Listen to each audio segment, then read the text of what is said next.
Tracking, alerting, protecting. This is WKYT This Morning. One Danville business owner takes security precautions to a whole new level. You'll be hearing from her coming up next. An investigation is underway in Louisville this morning after a man was found dead in a septic tank. And police in Irvine cracking down on drugs after a 2-month-long investigation.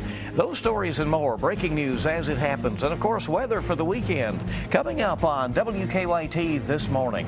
Hey, good morning to you and welcome, bright and early, or dark and early, here on your Friday. I'm Bill Bryant. And I'm Rebecca Smith. Thanks so much for being here. For the first track on the weather, let's turn to meteorologist Micah Harris. We are in the 50s and 60s this morning, so we are getting that mild air kind of moving on in. And it begins with today. As we go toward the afternoon, we're right there in the lower 80s for most. Heading in toward the weekend, that's the same story, except we'll bring a little rain toward the weekend. It's not much, but it's there. 54 degrees there in Mount Sterling. Frankfort coming out at 54 degrees, and you work southbound. We're there in the 60s, 61 now in Somerset. There is your look across the region. Things are pretty good on the roadways. Nobody's out there, so that's always good news. 80 degrees this afternoon, and also looking for mostly sunny skies. Look, we're going to hold on to that for the next 48 hours. Then as we go late into the weekend, that's when a few changes come. They're not big changes, but, you know, they're there. I'll show you that forecast coming up. Okay, we'll see you in just a bit, Mike, and we thank you. And let's get to the news. There are still no arrests nearly 2 weeks after a shooting injured a Central Kentucky restaurant employee. Police made another call for tips on Thursday in the robbery attempt that injured 20-year-old Zoe Reed. As that case goes unsolved, store owners in the area are making sure to protect their businesses. WKYT's Jordan Valines introduces us to one of them. Right off of busy US 127 sits the Hill of Beans BP gas station, I can get you out here, buddy. where locals often stop by Thanks. Have a good day. to pick up some home-style cooking Baked potato salad here. This should be, just got to add some more sauce to it. and to say hello to the familiar faces behind the counter. How you doing, buddy? Good, how are you? Good. That's all we need to do. But don't mistake their friendliness for foolishness. Co-owner Michelle Wilkins is well aware that stores like hers are frequently targeted by thieves. With everything that's been going on, every time I turn the news on, there's something, and then the things that just are a little more close to home now. Last week, just down the road from the gas station, a Domino's Pizza employee was shot while working, which is exactly why Wilkins uses extra safety precautions, even carrying her 9mm gun at work. But, you know, they'll say, like, I don't blame you for wearing that. Everything that's going on this day and time. While most convenience stores have 1, maybe 2 security cameras, this one has 16. Wilkins tells us not everyone approves of her safety precautions, but at the end of the day, she says she's just doing whatever it takes to protect herself and her family. In Danville, Jordan Valines, WKYT. And Michelle Wilkins' safety precautions seem to be paying off. In the past 3 years, no problems have happened at her store. Lexington police are investigating an overnight theft at a drive-in this morning. It happened last night around 11 o'clock at the Sonic Drive-In on New Circle. Investigators believe a masked man opened an unattended drive-through window and stole cash from a register there. Police say an employee was not at the window at the time, so they are not classifying the theft as a robbery. So far, they have made no arrests in the case. A suspect shot during an attempted robbery has died. The Fayette County coroner says 20-year-old David Marshall died Thursday morning at UK Hospital. Winchester police say the owner of the 96 truck stop fired at Marshall and Curtis Wilkinson when they tried to rob him Tuesday morning. Police say the pair also robbed a taxi driver on Monday. In an interview from jail, Wilkinson told us he's innocent of both crimes. Louisville police are investigating a death in a septic tank. Louisville police received a call at about 6 o'clock last night from a homeowner who said he found the body. The coroner pronounced him dead at the scene. Louisville police are calling in a death investigation. There are no signs of foul play. Investigators say the man was a self-employed contractor. His name has not been released. Lexington police are looking for suspects after they say a man was intentionally hit by a car. Happened about 10:30 last night on Highland Parkway.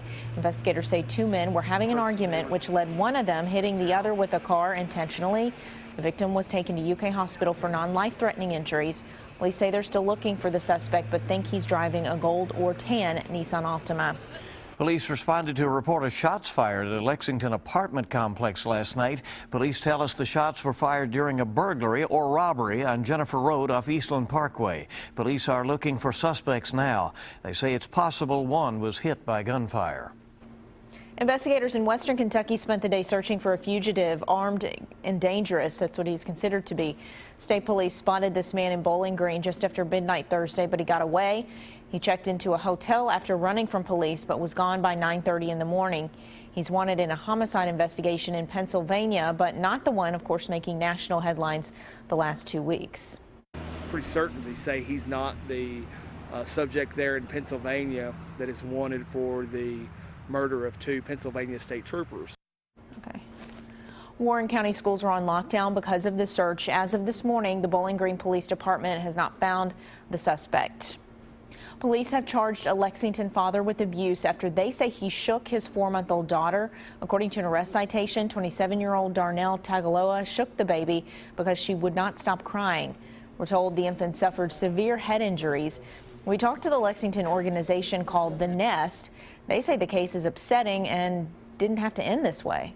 You know, we offer free child care, so if you need a break, all you have to do is just call us, and no matter what, we are going to make spots. Tagaloa pleaded not guilty in court Thursday. 4:36 now on WKYT this morning. A 2-month investigation in Irvin has ended with nearly 30 people in jail. Police say they still have more arrests to make after cracking down on drug trafficking in the area. WKYT's Garrett Weimer has more on what folks in Estill County say has been a problem for many years. In the quiet city of Irvin, it was a busy morning for police, making 28 arrests, police say, on drug charges like possession and trafficking. That includes a charge of drug trafficking within 1,000 feet of a school. This one, Estill Springs Elementary. With drug trafficking, with drug use, usually comes criminal activity, and that's something we definitely don't want around our schools. Folks I talked to here in Irvin say drugs have been a problem here for years. In fact, the first man I spoke to told me he himself had at one point been arrested for drug trafficking. Another man says he's not surprised by the drug problem because there's little else for people, especially kids, to do. Listen, I mean, you ain't got nothing. You ain't got a theater, no putt-putt. There's nothing else to do. Look around it. Look at there. Everything down through there. For sale, for sale, for rent, for rent. Police Chief Brad Smith says he thinks the problem is just more visible in a small town like Irvin, but he realizes there's still work to do when it comes to drugs in the area. We could have went out today and arrested 100 and it would have been a ripple in the water.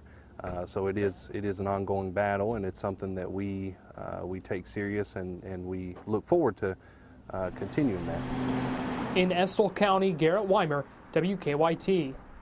Continuing challenges there. Irvin police say they still have 3 arrests to make in this roundup, and they say they'll likely make a 4th after more investigation. If you have any used or unwanted medications around your home, now is the time to get rid of it. Lexington will host a med-toss tomorrow. You can drop off expired or unused medications at Kentucky American Water on Richmond Road between 10 a.m. and 2 p.m.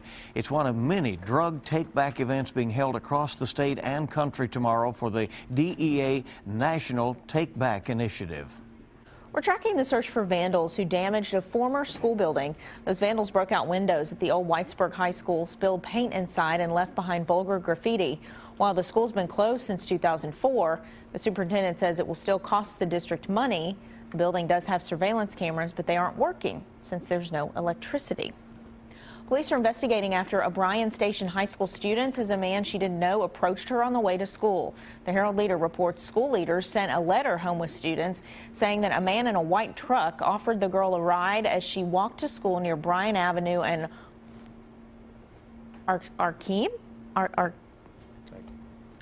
some other avenue this morning. We'll try to get back to you on that one.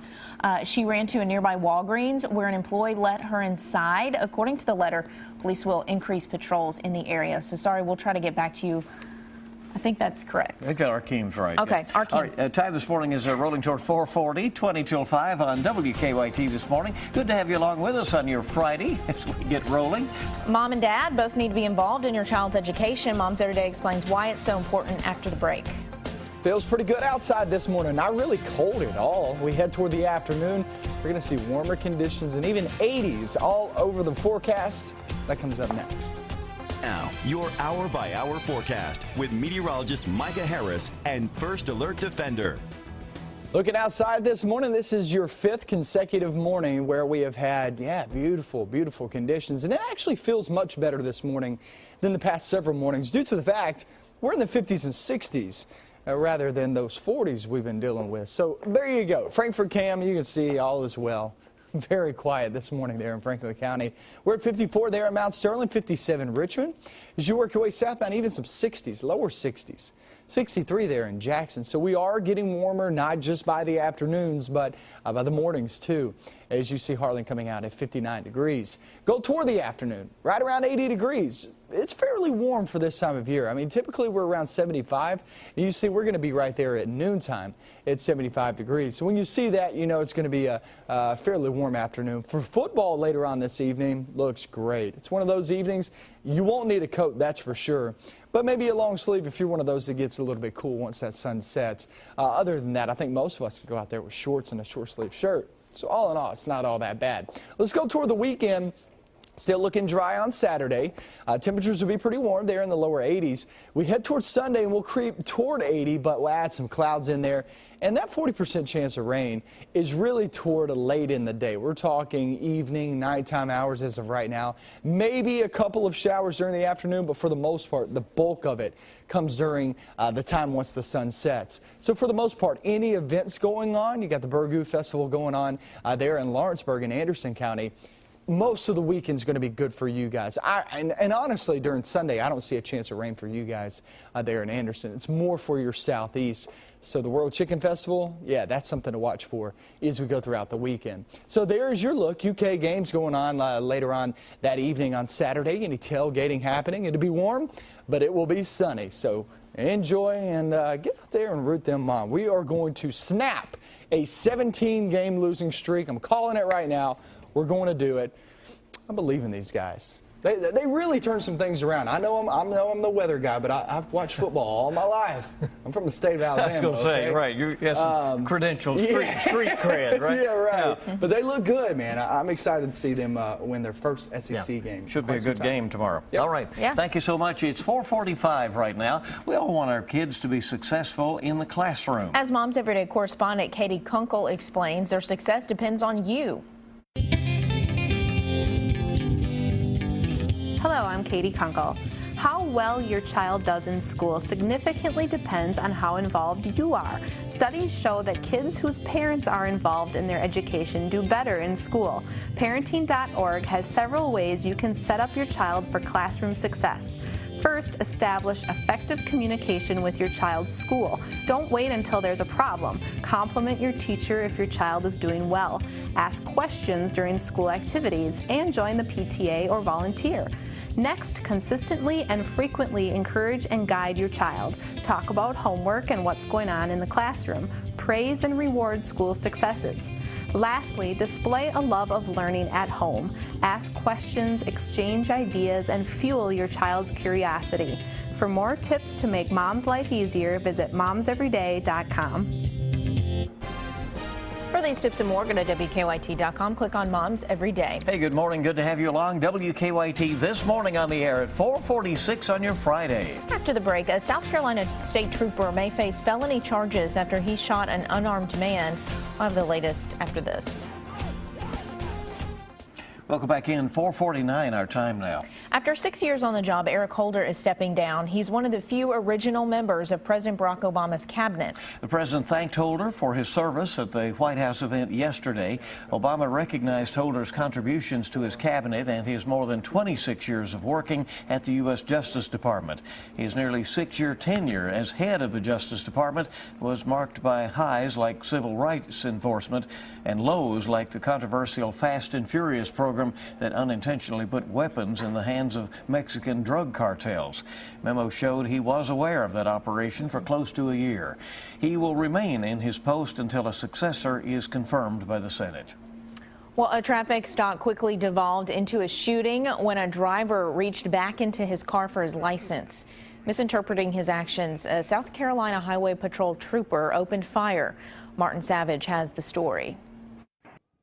A dash cam rolls as a South Carolina state trooper stops a man for driving without a seatbelt, asking for his license. Can I see your license, please? Get out of the car! Get out! In seconds, it goes horribly wrong as 31-year-old trooper Sean Grubert shoots an unarmed 35-year-old LeVar Jones from just feet away. It happens so fast, you almost wonder what really happened. So here it is again. It's roughly 5 p.m., September 4th, at a gas station just outside Columbia. As the officer pulls up, Jones is exiting an SUV. Off camera, Grubert asks to see his license. As Jones reaches back into the vehicle, Grubert bursts into view, gun drawn, shouting, then shooting. Get out of the car! Get out! Firing at least 4 times. Once, even as a now shot Jones staggers backwards, hands raised. Now listen to the conversation between the bewildered and wounded Jones and the officer. What did I do, sir? Are you hit? I think so. I can't feel my leg. I don't know what happened. I just grabbed my leg. Rachel on 86690 at 1052. Why did you shoot me? Well, you dove head first back into your car. I'm sorry. Amazingly, Jones only suffered a hip wound and was treated and released. Meanwhile, Friday, Grubert was fired, and now ex-trooper Grubert is charged with felony assault and battery. We reached out to his attorney, but he did not return our call. There is a sad irony to all of this. Just last year, Trooper Sean Grubert was hailed a hero after shooting a gunman who had opened fire in a bank parking lot. For that, he was given South Carolina's Medal of Valor. But after this latest shooting, if he's found guilty, he could be given 20 years in prison. Martin Savage, CNN, Atlanta.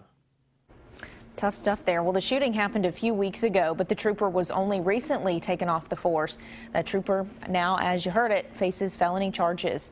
Well, a special grand jury announced that no criminal charges will be filed in a deadly police shooting at a Walmart last month. The surveillance video of John Crawford the night he was shot and killed was also released. Later, police found Crawford was only carrying a toy rifle. A grand jury decided there should be no criminal charges filed in connection to the incident. A state special prosecutor says officers reasonably believed they were responding to an active shooter situation. Our time this morning is 4:53. It's good to have you with us on WKYT as we're off and rolling toward the weekend. And in just a moment, a look at some of the stories we're working on this morning. And we'll also have a look at your weekend forecast. Good morning. Welcome back in. Our time is 4:56 on WKYT. It's time to take a look at some of the stories we're working on this morning. Lexington utility crews right now at the scene of an overnight water main break. It happened about 12:30 this morning, and residents say their homes may have taken on some water damage. We'll have a full report from the scene coming up on WKYT News in just a bit at 5. Lexington police are looking for suspects after they say a man was intentionally hit by a car. Police say it happened after 2 men got into an argument on Highland Parkway last night. And Micah says it looks really good for today and tomorrow, ahead of maybe some changes as we head toward next week. And let's check in with him now in our First Alert Weather Center. Yeah, they're not huge changes, but you're exactly right. They're changes. I mean, we really haven't seen much go on the past few days. And look, today's really not going to change. I mean, we're going to see a lot of sunshine and also slightly warmer temperatures. Yesterday, we actually did finish off around 80 degrees, and that looks to be the case again today, tomorrow, and maybe even on Sunday, too. 50s and 60s this morning, that's a change. I mean, we're not waking up with 40s at all. So it's not that cool as we head throughout the day. Heading in toward the afternoon, we're right there around 80 degrees. We'll talk much more on this forecast as we go throughout the next couple of days in your weekend forecast. We do have a slight change there. I'll show you that coming up another 2 hours. WKYT News.